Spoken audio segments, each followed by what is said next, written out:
Normally, I don't usually get topical here.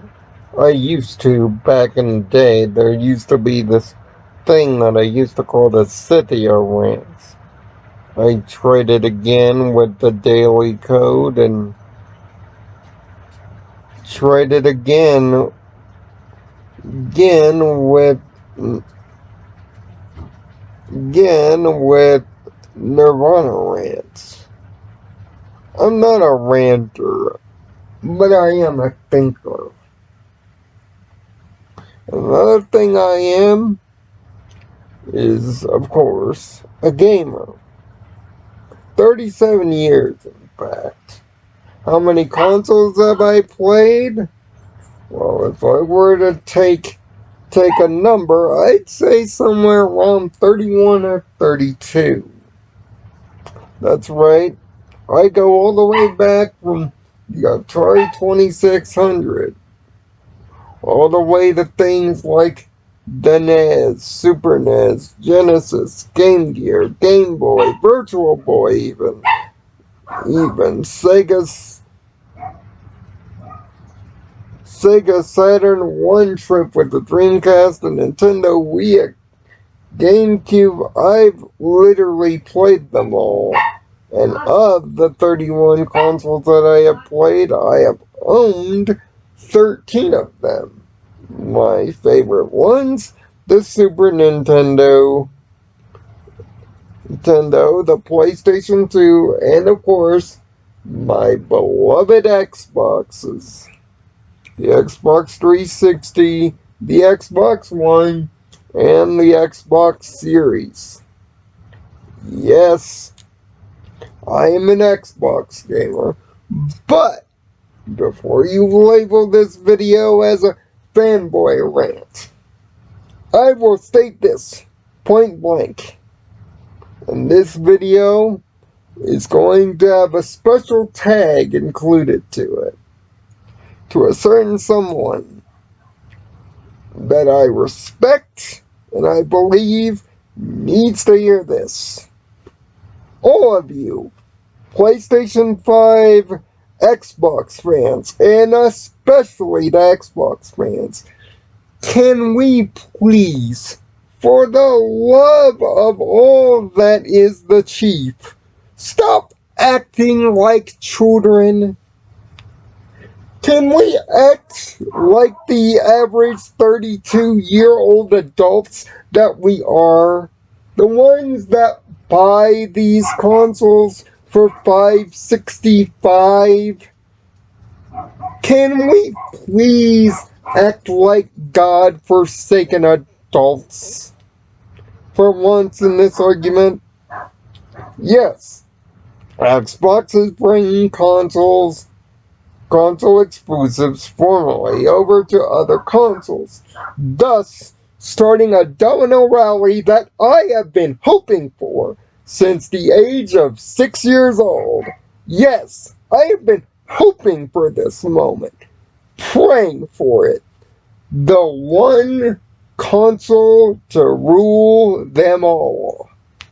I hate HATE having to buy multiple consoles to play everything. I hate the economic notion of it. I hate the fanboyism it begins. I hate the waiting.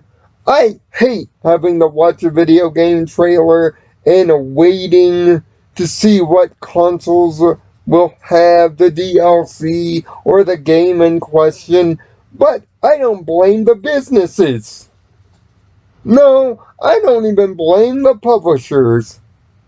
I blame you guys, the crybabies, the gamers, the non-adults in the room. We are supposed to be 35 years old on average. I just turned 42 years ago. Two weeks ago. 40 years old. Which means I've been gaming now for about 37 years. I have wheels on these tires, son, and I've been doing YouTube for 13. Just to be real with y'all. I have always hated the prospect of console wars. You wanna know why I hate the console wars? Because I never participated in them. I had a regular Nintendo, I had a Sega Genesis, I had a Super Nintendo, all in the same house, shared between 4 different TVs. I had a PlayStation 1 Mini, a PS2, and an Xbox standing side by side. I had a PS2, an original Xbox, and even had an N64 in the basement. I even had a PS4 and an Xbox One living side by side in harmony. And as I'm making this video now, I have a Switch Lite, a Series X right beneath my TV, and a PlayStation 5 that's collecting spiderwebs because Sony can't make any interesting games without help underneath it. I'm not for wars, I'm for business. And the video game business is at its all-time worst. I am borderline about ready to retire from the video game business if this shit continues. Over multi-million-dollar budgets, fanboys complaining on all sides, all together, not acting like adults but children. Trying to propagate a war that started when I was watching Power Rangers at 6 years old. Propagating a war started by GamePro magazine and Nintendo Power. The console war has been something predicated by the media.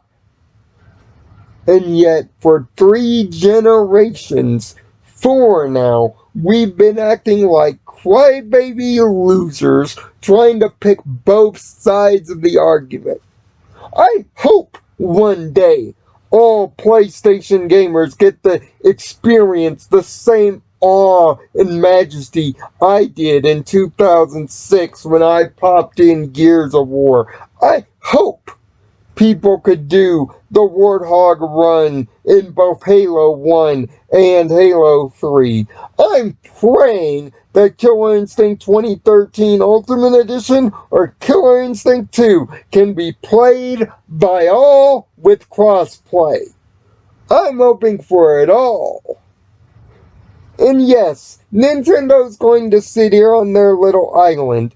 But you want to know why Nintendo can sit here on their little island? Because that company is run by artists, perfectionists, absolute, diluted, crazy people that create art projects in their spare time and do it for under $100 million. The hardware is cheap. The software is even cheaper than that. But the artistry that Nintendo has in play is second to none. They're the only ones that can sit here alone on the island. And if this keeps up, they're going to be the only one with an island. So if you're uncomfortable with games from Sony and Xbox going third party, then I guess I'm bringing a giant cannonball to your ships. And I'm going to sit here and laugh as they both sink. As Nintendo remains the one and only ship as it started. Why? Because we adults can't stop acting like babies. We sit here and we want game preservation. Every 5 minutes of every day, But yet, we can't let go of our precious games to other consoles so that they can be preserved. So if any of you watch this video and scream game preservation, save it. You're liars, cheaters, and fools. If you truly want video games, and especially modern day video games, to survive as is, Xbox is showing you the way to save it. Because the console wars should have died when old TVs using color tubes did. It should have died with the HD era. It should have died when the Dreamcast sacrificed for our sins. But it didn't. Because we, the crybabies, sit here still loyal to our boxes. I have never been loyal to a box, and I've never been a fan of the idea of video game loyalty. Because what's the price of that loyalty?